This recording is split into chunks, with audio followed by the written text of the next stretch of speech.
man in the middle attack. Your data might be in risk. Going to perform man in the middle attack to get username and password. It's online banking login. Here I am typing username and the password on my Linux. This is a software that used for man in the middle attack. It says your user and the password. Hey, what's up guys, Aravind from Aravind Tech. Man in the middle attack. So how many of you using public network very often?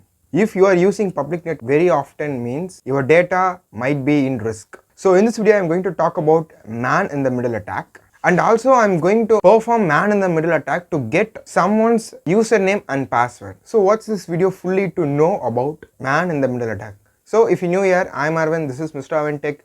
Subscribe to the channel, hit the bell icon to get notified. Okay guys, let's get into the video. So man in the middle attack. So this is one of the cyber attacks that happening very often in internet. First let me explain what is exactly man in the middle attack. As the name says, there is a middleman inside your internet communication. So let's consider this scenario. So this is you and you are want to log in your Facebook account. What you will do? You just open Facebook websites or Facebook app in your mobile. So you just type your username and password, and the username and password have been sent to the Facebook server. Consider this as a Facebook server. So send it to the server and the server verifies your username and password and logs you in. So this is the process that happening between when you are logging your Facebook account. So there is no problem in this communication, but if there is a hacker inside your network means he can able to get the password and the username. So let me explain you clearly. You are trying to log in your Facebook account.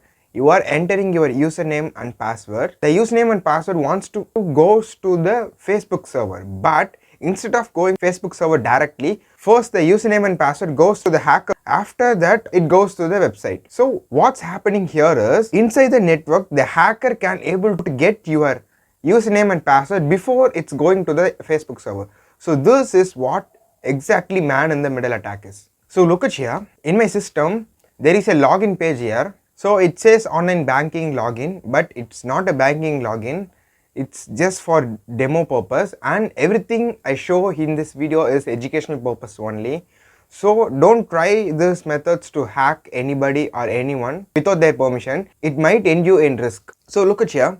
So in this login page, there is two columns, username and password. First here I am typing username. So I just give username and the password and I click login. So look at here, on my Linux, I am running a software called Ettercap. So this is a software that used for man in the middle attacks. So here look at here, in this prompt it says your username right here and the password right here. When we are logging in, we didn't know that our data are gone to the hacker. So this is how the man in the middle attack happens. But don't worry, I share you some of the tips that helps you to protect your information from this man in the middle attack. So first thing is, don't use public network. So if you are using public network means don't log in your any Gmail account or any bank account, or don't do any transactions on public net. But I will also share you a tip.